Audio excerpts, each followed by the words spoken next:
Okay, so in terms of setup, we obviously discussed the grip, getting your hands on the club inside that position there with your right palm facing more down to the ground a little bit more, okay? Your right thumb, as we said, in the grip position, aiming more towards your left toe rather than off to the side here, and your palm facing up. That was going to cause the club to come back close if nothing happened anyway. But you can see, we discussed obviously now with the twisting and the reasons why it twists. These are some of your practice swings here on the right hand side. Going back, we can see the club face orientation now, facing back to the camera here. That club face now is in a fairly square position, okay? Not facing back that way, it's facing this way towards the camera, okay? And that's where you've got to try and practice in terms of the movement you can make at home. And again, we'll do some stuff on this left hand clip in a second and sort of show you the drill you want to try and do, where you swing to there, stop, check it, come back, again, feel loose and relaxed. Just try and trigger a bit more movement to get some speed out and then hit the golf ball from there, okay? So there's your practice swings there, that was fine. Palm there going down, see palm on top, thumb on top there. That's great, okay? Getting that right thumb a bit more in a looser grip position or a weaker grip. That's good club position there, very good.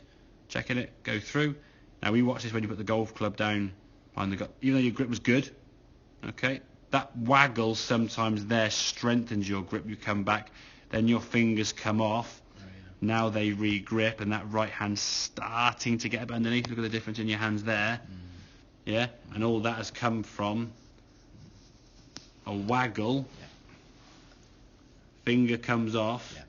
And it moves in the hand. You're trying to be exactly, yeah. I don't mind you releasing the tension, but trying it when the club's flat on the ground. Because if you do it in mid-air and your hand do this, okay, you can see now both your hands now are more kind of twisted in some ways around this way with that palm. Now your right palm's facing there somewhere, yeah. So that grip's going to be strong. Now then, even with that alone, you're probably 10, 15 degrees strong. We look at your golf club now as you went back in this swing. Top of the back swing. There we go, you won't move, there we go, right. Look at that club face there. Aiming straight back towards the wall. So if we actually look at that there, so your grip there, that should be the club face. There. Club face, what are we doing? Wrong arrow, come here. That should be the club face like that, if it's square. The club face should be in line with your arms here as you go back. You go back on this one. It's a bit shorter, admittedly. Okay. But you can see the golf club there and the golf club there.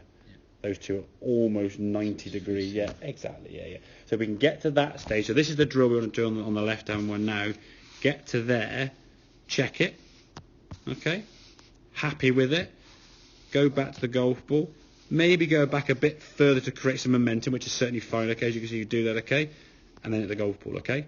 And what we would expect, if the club face is as it was there, because it will still feel to you as though you've got to try and recover that, if the club face is square here, aiming towards target, you will still incorporate some of those things that send the ball to the right.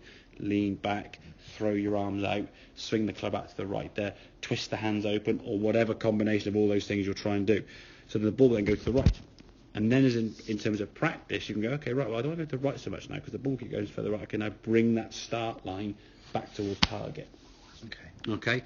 So I think in terms of a 40 ball practice session, 5 balls as a warm-up, 10 shots doing this drill. Swing back, stop, swing through. Swing back, stop, momentum, and 10 then. That's 50, you've got 25 left. Then give it 5 full swings. So come behind the golf ball, pick your target, 5 flat out full swings all in a row. See how good they are. So that's now going to be 20 shots done. Then if they're good, we'll now go to a longer club. If they're a bit back to the hooky one again, do 10 more with that wedge. Get that feeling there of a shorter swing. Now you've got 10 left to go.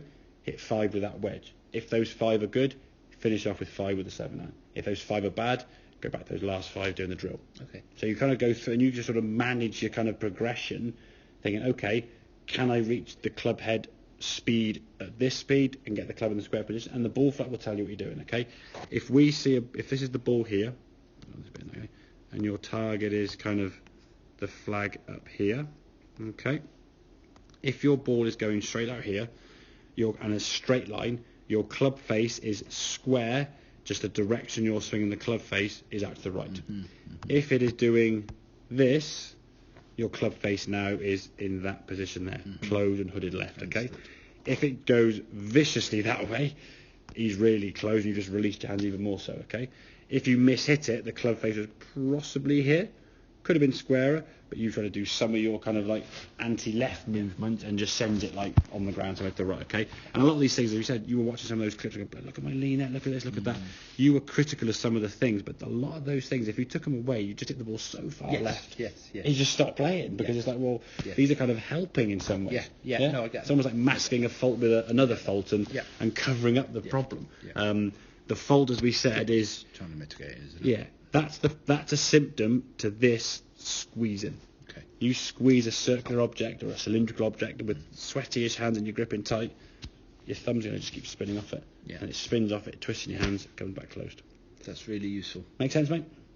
100%. Good man.